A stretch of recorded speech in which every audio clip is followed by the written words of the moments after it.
Après 2 ans de travaux, le siège du Crédit Suisse Genève ouvrira ses portes au public le 13 décembre prochain.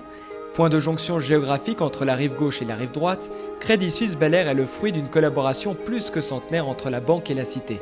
En collaboration avec Léman Bleu Télévision, nous vous proposons 8 visites exclusives jusqu'à l'inauguration de ce monument emblématique situé au cœur de la ville. Pour cette 3e émission, nous nous trouvons sur le toit du Crédit Suisse Bel-Air, une émission qui sera consacrée plus spécialement à la protection de l'environnement et aux économies d'énergie.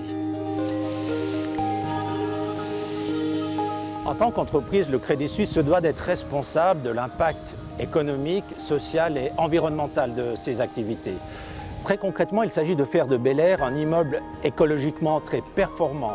Une fois que celui-ci sera achevé, il sera mis en réseau avec 2 autres immeubles du Crédit Suisse dans le quartier, Crédit Suisse Rhône-Monnaie, Crédit Suisse rue de la Confédération. Ensemble, ces 3 bâtiments récupéreront 70% de leur énergie pour le chauffage, pour la climatisation et pour le parc informatique.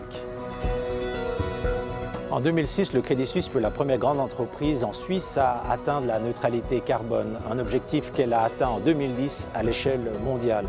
Depuis, la banque continue d'améliorer ses performances et d'utiliser des sources d'énergie respectueuses de l'environnement. Pour cela, elle investit, mais elle forme également ses collaborateurs et les sensibilise à la protection de l'environnement en leur proposant notamment des actions de bénévolat.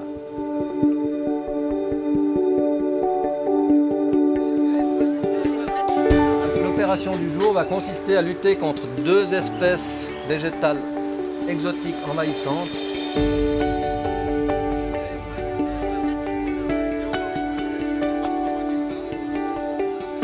Contribuer au maintien durable de la richesse de la nature, de la faune et de sa flore, c'est un engagement très important pour nous au sein de la région Genève. Le Crédit Suisse offre la possibilité à ses employés de consacrer une journée de travail par an au bénévolat.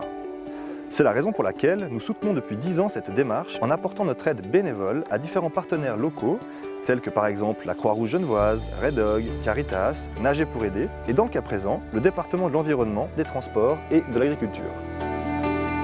Ces travaux sont indispensables, je dirais, dans le cadre du maintien d'une biodiversité maximum dans des sites tels que celui-ci. On est dans le Vallon de la Landon, qui est quand même un site d'importance cantonale, nationale et internationale.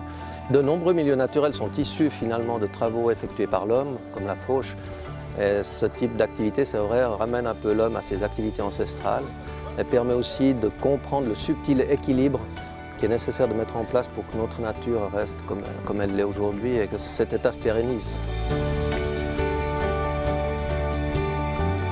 En dévoilant chaque mois l'avancement du chantier de Crédit Suisse Bel-Air, découvrons ensemble les engagements de la banque pour le rayonnement de Genève et de ses environs.